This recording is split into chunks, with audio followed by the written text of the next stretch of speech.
My name is Quintin Pastrana. I'm a Philippines 21 Fellow, part of the Asia Society in the Manila Center. I currently live and work in Manila, and I am foremost the founder and managing director of the Library Renewal Partnership, which is a social enterprise and movement that builds libraries across the Philippines and hopefully the region. Apart from being a corporate executive in the energy and the mineral sector, I've also started a career in media and will be producing programs for a business channel soon.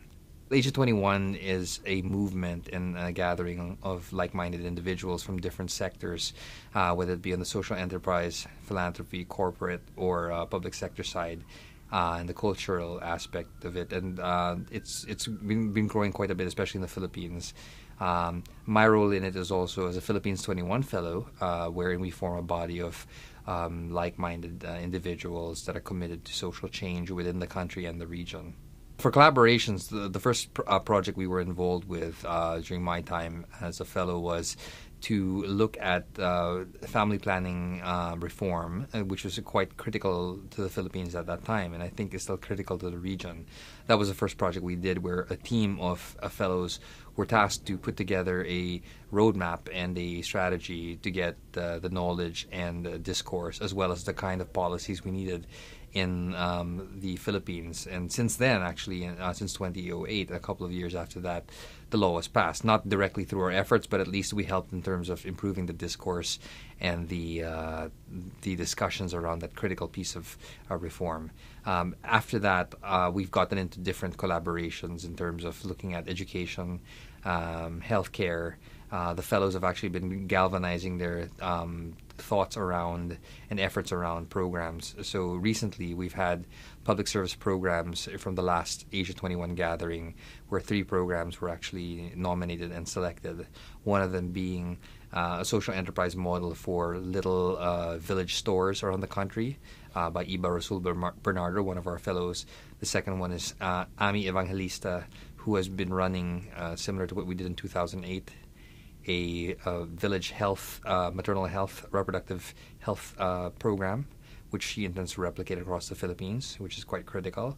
And then the third one is the Library Renewal Partnership, which is the NGO I run, to look at building community education centers around the country and across the region using a public-private partnership model. So since then, we've actually been able to build a lot more in terms of the network, and our replicability has grown thanks to Asia 21.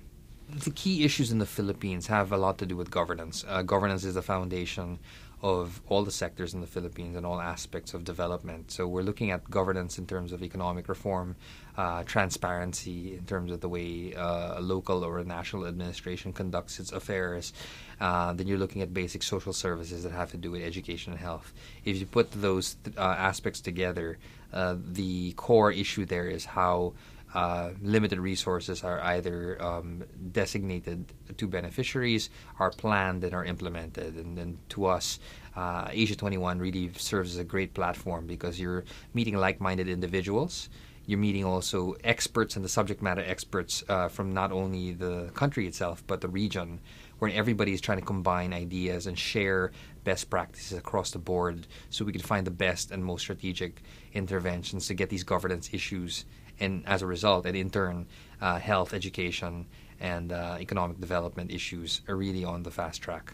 Favorite Asia 21 memory? Well, on a very cultural side, I think learning the art of tea preparation in Japan was wonderful, down to going to Tsukiji Market and realizing that food is such a sacred way of communing with the culture. And learning that from a foreign culture like Japan makes you look back at your country and like the Philippines and look at how food, especially now and around the world that Filipino food is being recognized, is to look at how food actually plays a very central role in a culture and in terms of bringing cultures together, because that's the first thing people have as low-hanging fruit, so to speak, is that people like to eat. And having said that, an entry point to another person's culture is the way they look at, imbibe, and promote their food. So I think that was the first cultural thing. But I think on the more significant aspect, I think the collaboration with different sectors, for me, reproductive health, for example, which is critical but alien to me back in 2008, it became such a top-of-mind issue for me because of the way I looked at my country and its development challenges have to do with demographics. And to learn that everybody from a doctor to an economist to even an agronomist were coming together to look at this issue from a development perspective, I thought that was fascinating because without Asia 21, we wouldn't have had the platform to come together and understand the issue and then bring about a program where the government and people could actually look at ways to contribute towards that issue, and that's been moving quite nicely since. I think Asia 21 is critical not only for my individual country but for the region itself, is because this region is built around networks, most of them informal, to be frank about it, but Asia 21 allows you to structure those relationships in a way that those connections can be made and more impactful, especially around the development agenda, which is shared by everybody else.